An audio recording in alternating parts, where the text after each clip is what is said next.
Another thing that I want to call out is there are a lot of people who come to me and say, Kip, I want to be a chief information security officer one day. Like that's my career goal. And they're currently working in a very technical role. And so I say to them, well, I hope you don't think that the CISO role is all about technology like a CTO, because it's not in most cases. You're going to have to figure out the people and the process and the management part of how you make cybersecurity happen.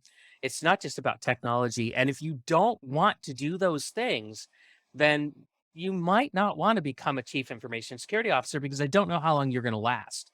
So you talked about having a rotation into GRC as like I would call it a career broadening experience, right? In the Air Force, that's sort of how we would phrase it.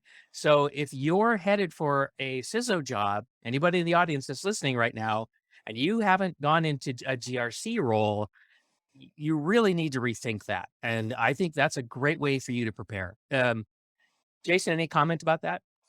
Yeah, definitely. I've done a lot of reading on big companies and how people get to being in the C-suite, whether that's a CTO, CISO, COO, CEO, whatever.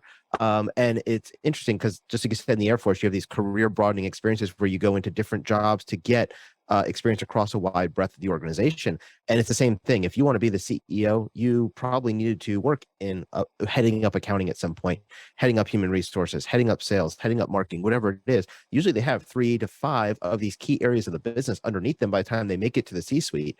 And GRC is one of those things that you can do early in your career and really touch a lot of the organization and get that breadth, as Steve said.